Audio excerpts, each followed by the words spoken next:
ஹரி ஓம். வணக்கம் அனைவருக்கும். சிந்திக்க சில துளிகள். இன்று இந்த கிராமத்தில் உடம்புக்கு சரியில்லைன்னா போய் மந்திரிச்சிட்டு வர்றேன் அப்படிம்பாங்க. கிராமத்தில் ஒருத்தர் அல்லது 2 கிராமத்துக்கு ஒருத்தர் யாராவது ஒருத்தர் பார்த்திங்கன்னா அவர் பாடம் போடுவாங்க அல்லது மந்திரிப்பாங்க. பாடம் சொல்லுவாங்க அல்லது மந்திரம் சொல்லுவாங்க. அப்படி மந்திரிச்சிட்டு வருவாங்க. மந்திரிச்சிட்டு வந்தால் நல்லா போயிடும், உண்மையாலுமே நல்லா போயிடும். சரி, இதுக்கு என்ன காரணம், அவர் என்ன மந்திரம் சொல்கிறாரு அப்படிங்கிறது நம்ம கொஞ்சம் பார்க்கலாமே. மந்திரம் என்பது அது நாமளே உருவாக்க முடியும். ஒரு வார்த்தையை, உதாரணத்துக்கு ஓடிப்போ அப்படிங்கிற ஒரு வார்த்தை, பூடையே ஓடிப்போ அப்படின்னு வச்சுக்கோங்க. அந்த ஓடிப்போங்கிற வார்த்தையை ஒரு குறைந்தது 21 லட்சம் முறை தொடர்ந்து சொல்லும்போது அது மந்திரமாக மாறும். அப்படி மந்திரமாக மாறுச்சு அப்படின்னா அப்புறம் அந்த வார்த்தைக்கு சக்தி வந்துடும். அந்த வார்த்தையை சொன்னாலே அது நாம் என்ன நினைக்கிறோமோ அது நடக்கும். இதுதான் பெரியவங்க சொல்கிறாங்க. இப்போ காயத்ரி மந்திரத்தை விஸ்வாமுத்திரர் முனிவர் பல கோடி முறை, லட்சமெல்லாம் கிடையாது, பல கோடி முறை சொல்லிட்டு ஒத்த காலில் விருச்சாசனத்தில் நின்றுட்டு சொல்லியிருக்கார்.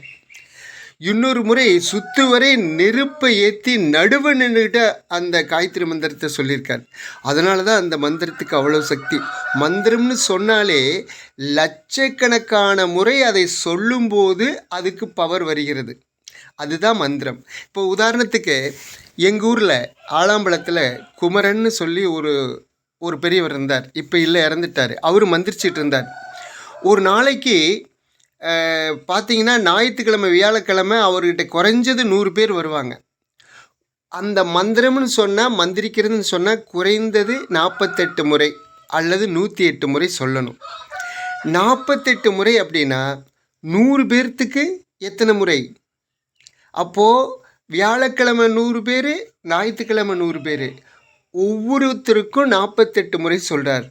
அப்படின்னா மாதத்தில் ஒரு நாளைக்கு, வாரத்தில் 200 பேர், மாதத்தில் 800 பேர் என்றால் வருஷத்தில் அப்போ குறைஞ்சது ஒரு 30 வருஷமாக அவர் சொல்லியிருப்பார். அதுக்கு அடுத்து அவங்க அப்பா, அவர் ஒரு 30 வருஷம், ஒரு தலைமுறை சொல்லியிருப்பார். அவருடைய அப்பா, இப்படி பல தலைமுறைகளாக அந்த வார்த்தையை, அந்த மந்திரத்தை தொடர்ந்து சொல்லிக்கிட்டு இருக்கிறதுனால அந்த மந்திரத்துக்கு பவர், அந்த வார்த்தைக்கு பவர். அதனால் அவங்க வாயால் அதை சொன்னாலே நமக்கு இருக்கிற கஷ்டங்கள் தீர்ந்து போயிடும். இதுதான் மந்திரத்தினுடைய சக்தி. இதுதான் இன்றைய தகவல். நன்றி, வணக்கம்.